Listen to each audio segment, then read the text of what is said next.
حمد و صلات کے بعد انتہائی عزت کے لائق ذی وقار عالی مرتبت بزرگوں اور آقا کریم صلی اللہ علیہ وسلم کے انتہائی خوش نصیب غلاموں، الحمدللہ ماہ سفر المظفر شریف شروع ہے، جس میں بہت سارے اولیاء اللہ اور بزرگان دین کے آراس پورے عالم اسلام میں منائے جاتے ہیں۔ تو آج اسی نسبت سے بیان کا آغاز کر رہے ہیں۔ دعا ہے اللہ حق اور سچ بیان کرنے کی توفیق نصیب فرمائے، اور اس کے بعد ہم سب کو حق بات سماعت فرما کر اس پر عمل پیرا ہو کر بھی زندگی گزارنے کی توفیق نصیب فرمائے۔ نبی کے غلاموں، اس دنیا میں اللہ نے ایک جماعت بنائی ہے، جس جماعت کو اولیاء اللہ بھی کہا جاتا ہے، اسے حزب اللہ بھی کہا جاتا ہے، حزب الرحمن بھی کہا جاتا ہے، اور صاحب تقویٰ اور صاحب ورع لوگ بھی کہا جاتا ہے انہیں۔ یہ ایسی عظمت والی جماعت ہے، ایسی شانوں والی جماعت ہے، جو ہر وقت اللہ کی رحمت کے سائے میں زندگی گزارنے والی جماعت ہے۔ برادران اسلام، خالق کائنات اپنے عظمت والے قرآن میں اعلان فرماتے ہیں، ان رحمت اللہ قریب من المحسنین۔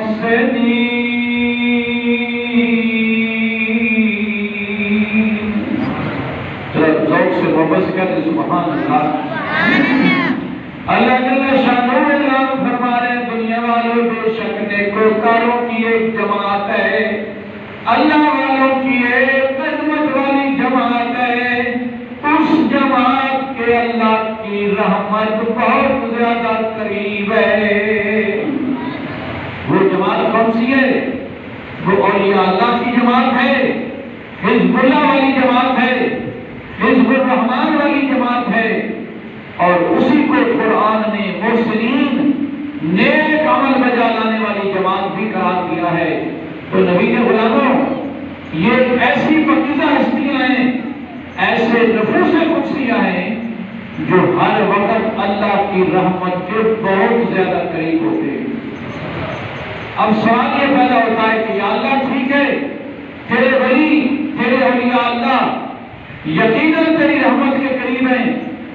اس میں ذرا برابر بھی شک و شبہ کی گنجائش نہیں، لیکن یا اللہ کرم نوازی فرما، ہمیں بتا تو صحیح کہ تو نے اپنے عظمت والے قرآن میں اس بات کا اعلان کیوں فرمایا ہے؟ تو نبی کے غلاموں، ساری کائنات کا خالق جو جواب عطا فرما رہا ہے وہ بڑا ایمان افروز ہے۔ برادران اسلام، خالق کائنات اپنے عظمت والے قرآن میں اعلان فرماتے ہیں، ان رحمت اللہ قریب من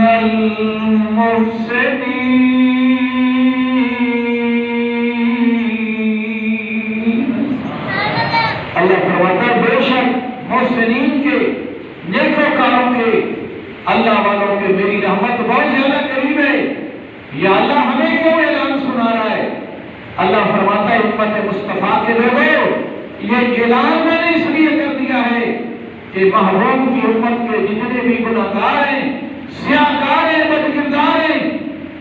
اگر وہ بھی ان کے دامن سے وابستہ ہو جائیں گے تو ان اللہ والوں کے صدقے وہ بھی رحمت کے حقدار بن جایا کریں گے۔ فرمایا امت مصطفیٰ کی خیر خائی کے لیے، اس کی بھلائی کے لیے میں نے یہ اعلان کہ جب گناہگار لوگ اللہ والوں سے وابستہ ہو جائیں گے، اللہ والوں کے قرب میں رہ کر زندگی گزاریں گے،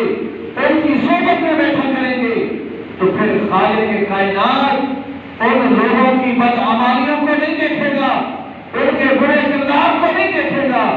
بلکہ اپنے ولیوں کی سنگت کی لاج رکھتے ہوئے ان کے لیے بخشش کا اعلان فرما دے گا۔ اور نبی کے غلاموں، اس لیے اللہ کے جو ولی ہوتے ہیں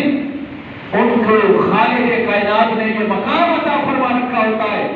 کہ وہ اللہ کے فضل سے گناہوں سے خود بھی محفوظ ہوتے ہیں،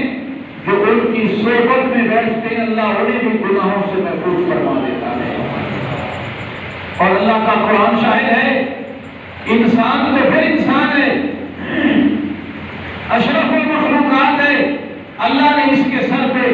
کرامت کا تاج رکھا ہے، لیکن بنی اسرائیل کا ایک کتا جو اصحاب کہف کے دروازے پر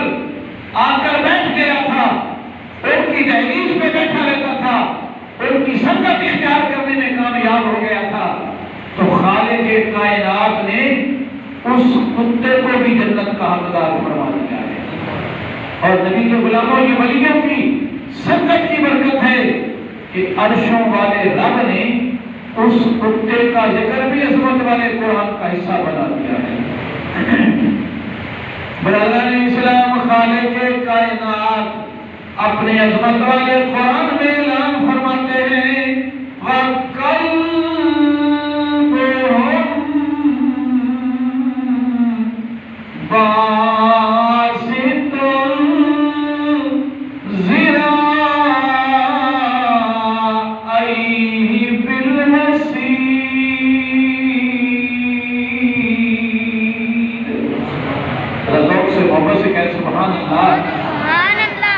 اللہ جل شانہ فرماتے ہیں، دنیا والوں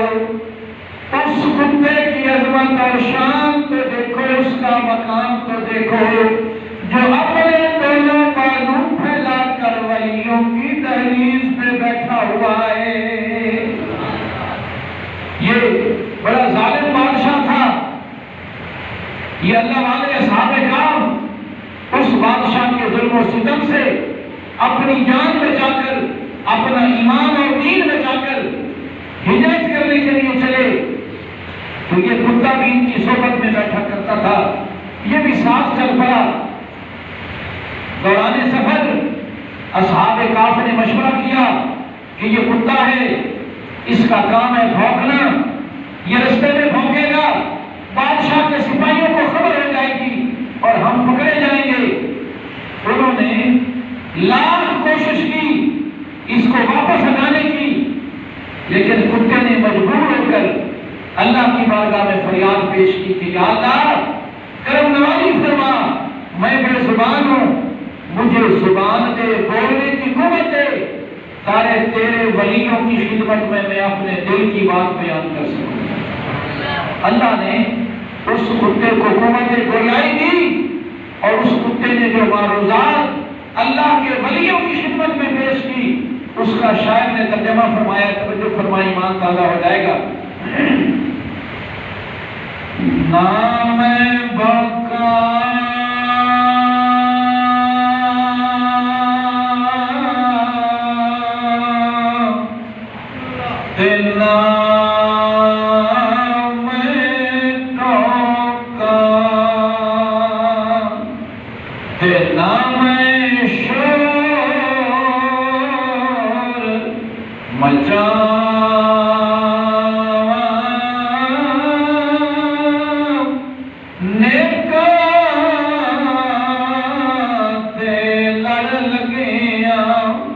انشاءاللہ میں بھی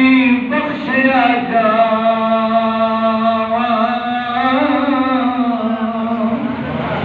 نیک دے لڑ لگیا، انشاءاللہ میں بھی بخشیا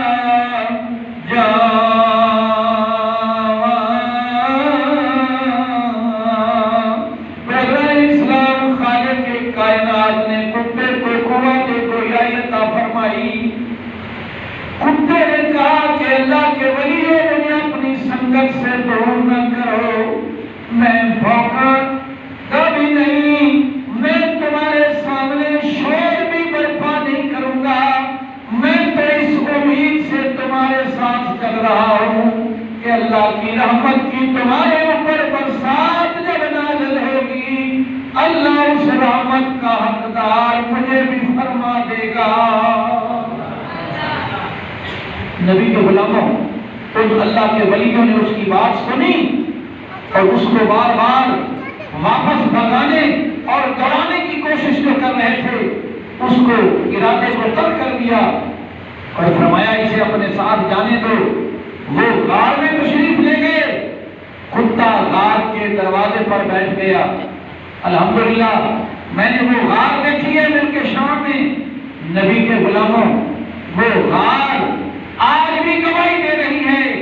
کہ جو اللہ والوں کا ہو جاتا ہے پھر ساری کائنات کا خالق بھی اس کا ہو جاتا ہے۔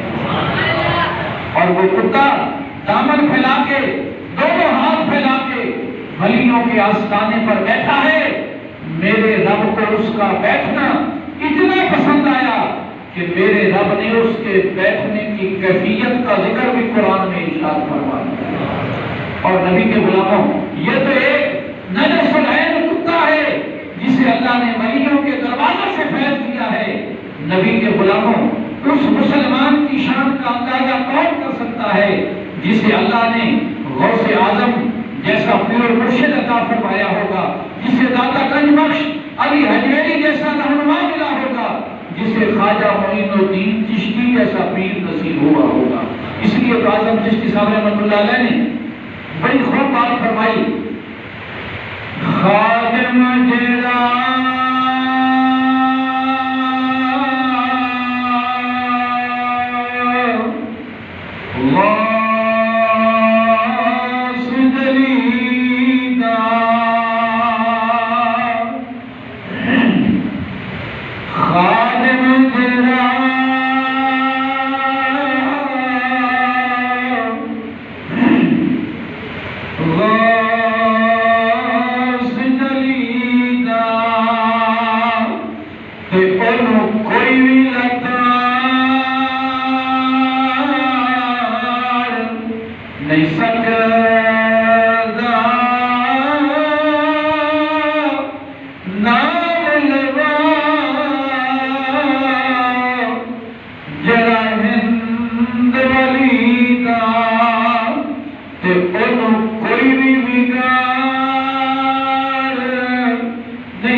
اللہ کی بارگاہ میں دعا ہے خالق کائنات